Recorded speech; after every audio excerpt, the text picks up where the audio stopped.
Okay, today I'm gonna demonstrate how to clip some of these baseball images and get them into a file in Adobe Illustrator where we can print just the head, just like it's being shown here, with a little handle on the bottom. So let's get started. These are all a folder full of images, baseball players. We're gonna take this one right here as an example, open it up, and the original image has a white background on it. So I'm going to take the magic wand and just make a quick selection. I'm just trying to get close around his hat and neck. This looks pretty good. We'll go in and fine tune this in a minute. So now that I've got that, I'm going to select the inverse of the selection and then Control J, which basically copy and paste right in place. This is what I'm left with. So I'm going to put a colored background here so we can see all the white pixels that it didn't pick up. Now I'm going to take the selection, let's delete this one, we don't need it, and I'm going to modify it and contract by 2 pixels. That just brings it in just a little bit and kind of trim off all that white. So select the inverse again, delete a couple times. Now I got a better looking clean edge. Alright, now all we need is this guy's chin. We don't need his neck and body. So I'm going to take the eraser tool, zoom in a little bit, and just go like this. Kind of come down, and I'm holding shift here as I do this. And that allows me to click from place to place. So then you'll just go back in and fine tune this.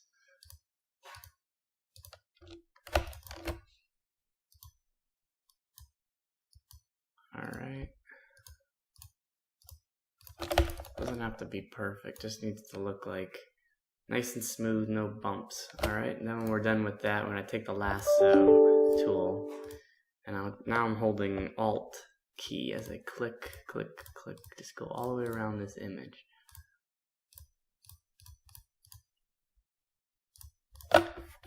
Okay, when I'm done, Control J again, that copies and pastes just what I had selected. So now I'm left with just this head. So I'm going to pull out some guides and just line up his face. I'm going to rotate it just a little bit. Alright. That looks decent. So, let's hide these guides. I like to go in with the this tool, the dodge tool. Just kind of whiten their teeth just slightly. Just make one pass over it. Like that. Do the same on their eyes. Alright, done. Now, you can do auto tone. And it didn't look like anything changed, but sometimes it'll clean up the color a little bit. Alright, so now the image is clipped and it's ready to go. Now we have to make a path around this image, which is what we'll use the machine will use when it's clipping it out and making this into a sign. So we're going to make a selection by holding Control and clicking on this. Now that it's selected, we're going to do modify again, contract by 2 pixels. Hit OK. This is just going to leave us a little bit of bleed, a little bit of extra space so the machine doesn't have to clip it so accurately. Then go into path, and you're going to, down here at the bottom, make work path from selection, click on that.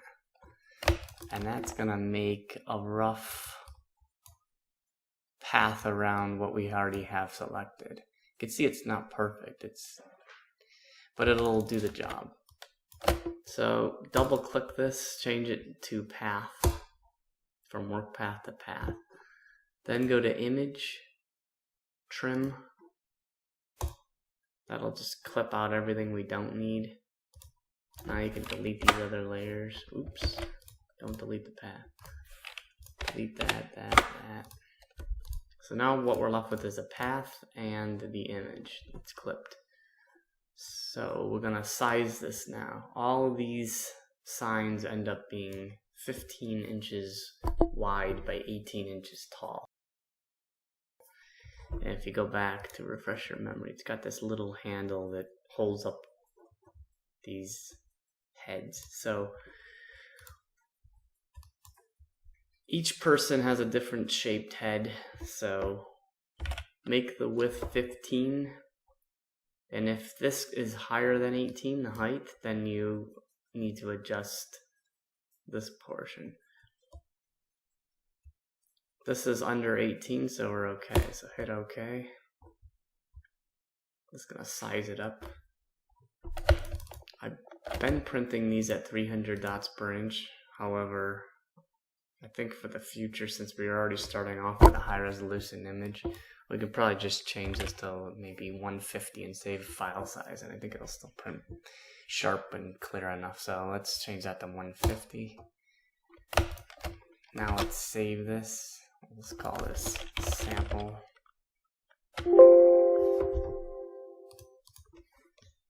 Okay. I'm going to take this path. You can turn this guy off if you want to see it easier. Select the path, copy it, make sure all these points are turned on, that they're dark and not hollow like that. I want them solid. Copy, go to Illustrator, go onto the template layer and hit paste. Leave this one selected, compound shape, fully editable. And if you want, you can just fill this in. There's our path. Alright, that's just to see it. Now, oops. We're gonna align this with the one that's already there.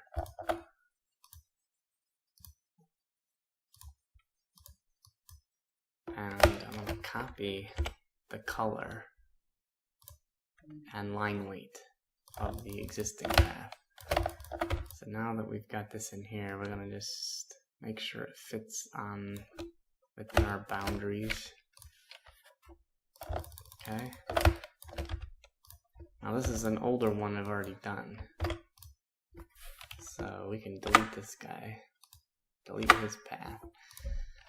And then this, you're gonna probably have to move it around to center it to the person's face that's being clipped. In this case, this guy. So let's bring him in. And I'm gonna center him to this path. Alright, now he's centered within this path. So make sure he's on the artwork layer. Path is on the template layer.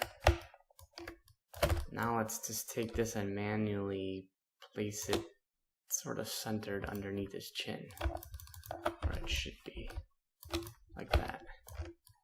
Okay, I want to copy this piece, which is the handle, copy it, turn this off for a second, go to the template layer, and paste in place.